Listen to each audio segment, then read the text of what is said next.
O Jornal do Meio-Dia está de volta e a Comissão de Defesa do Consumidor da Câmara dos Deputados aprovou um projeto de lei para que as concessionárias adotem estratégias para manter a normalidade da transmissão e distribuição de energia elétrica para os consumidores durante as ondas de calor e também em eventos climáticos extremos. E é para falar sobre esse e outros assuntos que está aqui no estúdio do Jornal do Meio-Dia a deputada federal do União Brasil, Gisela Simona. Boa tarde, deputada.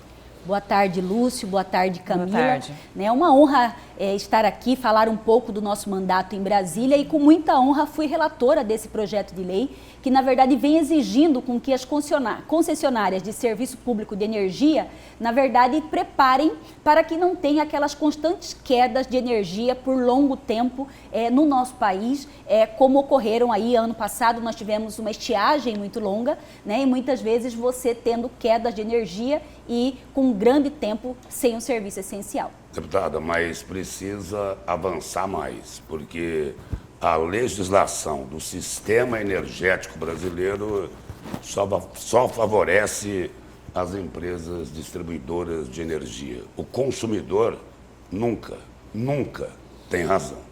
Concordo plenamente com você. O setor elétrico é um dos mais privilegiados do nosso país, tanto que desde quando eu estava lá no PROCON, a minha briga era de que o risco do negócio que todos os empresários têm de maneira geral, no setor elétrico eles acabam não tendo, né? Quer dizer, nós estamos vendo aí, já é bandeira vermelha porque está faltando chuva. Quem paga a conta nunca é o setor elétrico, o risco do negócio é o consumidor que paga, né? Nós temos aí daqui a pouco uma troca de concessão do contrato aqui de Mato Grosso, quem avalia é a própria ANEEL, não é a população com direito de opinar se a concessionária é boa ou não. Sobre essa questão da Energisa, em muitos locais, a própria agência de regulação aí tem dito o seguinte: olha, em muitas regiões do Mato Grosso, a Energisa não está trabalhando como deveria.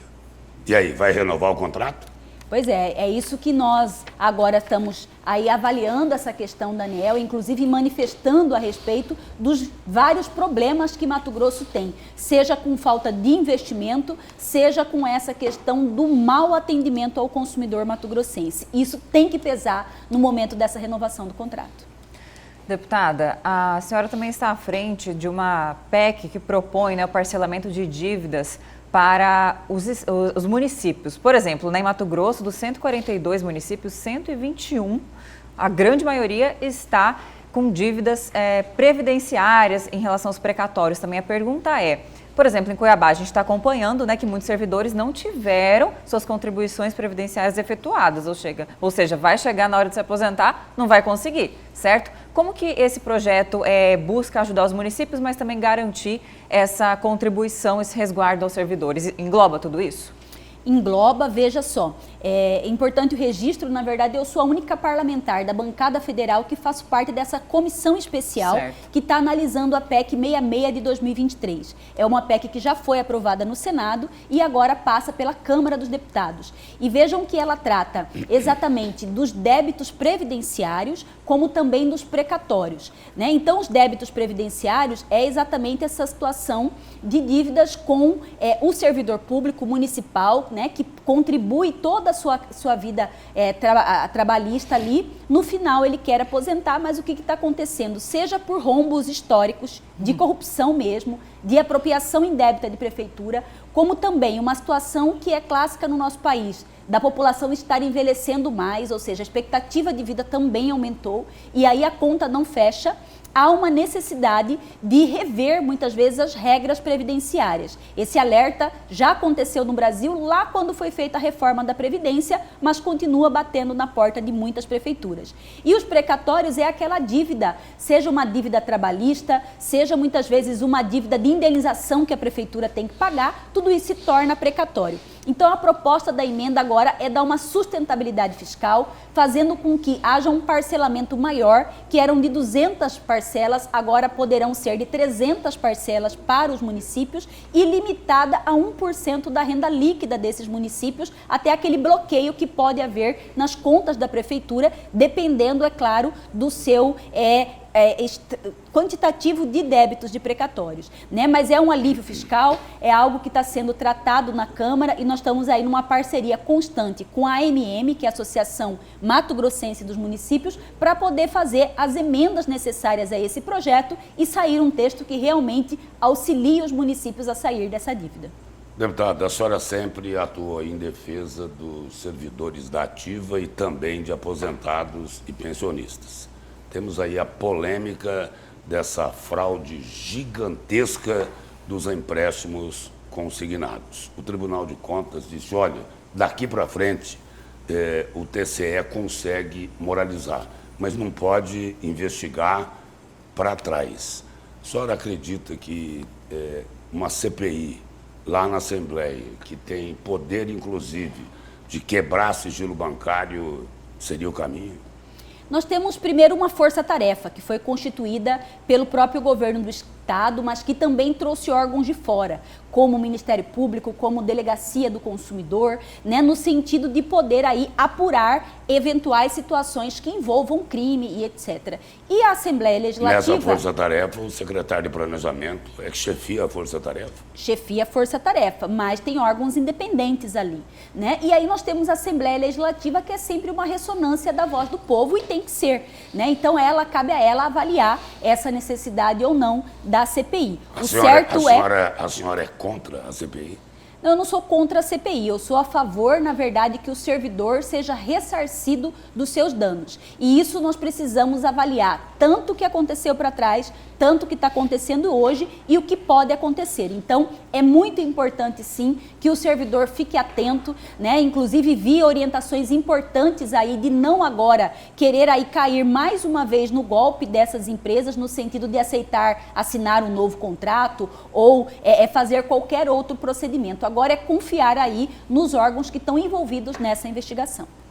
A senhora já esteve à frente do PROCON, inclusive, né, por muito tempo, deputada, e aí eu lhe pergunto, quando há esses indícios de fraude, não tem como ali fazer uma composição direto, né, com as instituições financeiras. O jeito é ir para a justiça e, além disso, né, a questão criminal também deve ser apurada, porque não é só um desconto, né, o comprometimento da renda. Parece que há todo um esquema ali em que houve fraude mesmo de contrato. Como proceder nesse sentido? O PROCON, ele fica com uma autonomia limitada, né? A força-tarefa começa por lá, mas resolver de fato a questão é um pouco difícil, ou não? Não, eu penso que o PROCON tem legitimidade sim para apurar, porque cada caso vai ter que ser analisado no individual. Como você mesmo disse, nós estamos tendo casos aí de pessoas que emprestaram um determinado valor e que, na verdade, caiu um valor inferior nessa conta. Mas foi por quê? Porque é um troco de um empréstimo quitando outro ou é uma situação realmente de que alguém ficou com parte desse recurso? Então, isso é no caso concreto que vai poder ser analisado.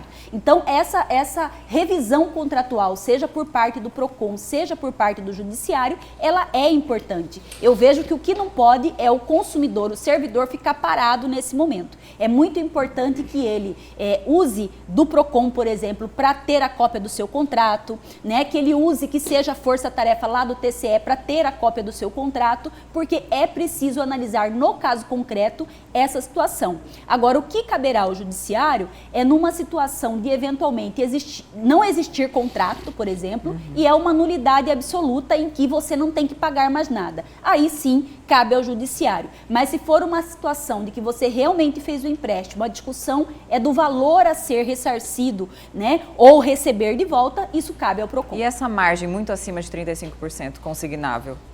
A questão é que nós temos um decreto autorizando, né? E aí cabe aos estados, cabe aos municípios, não é só o estado de Mato Grosso, nós temos outras nessa situação e acredito sim que a medida assertiva agora com o projeto que está indo para a Assembleia é diminuir essa margem para que daqui para frente isso não aconteça mais.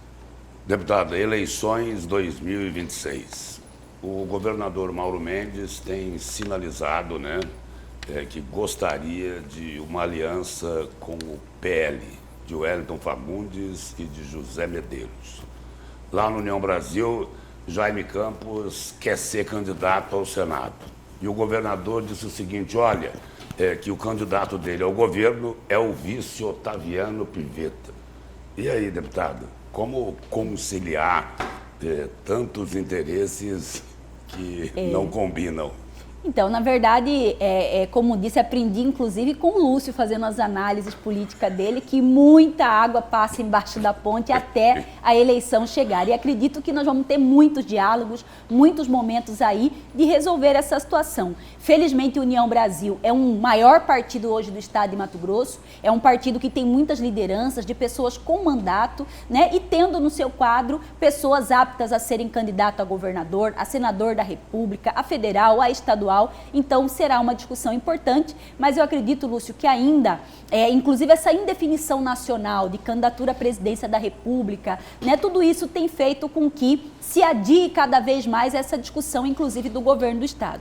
O próprio senador Jaime Campos, que é a liderança, né, possível dentro do União para ser candidato ao governo, ele também não bateu o martelo ainda, eu serei candidato ao governo. Então, eu acredito que a hora que ele posicionar no sentido de ser o candidato a governador do União Brasil, obviamente isso vai ser respeitado e todos vão sentar numa mesa para procurar aí o melhor caminho. E Otaviano Pivetta fica de fora, então?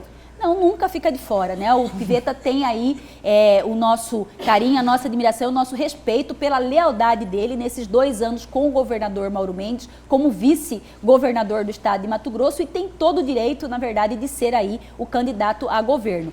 Aos apoios, é isso, não depende só de uma ou outra pessoa, depende de todo o partido e nós estaremos juntos aí para avaliar esse cenário.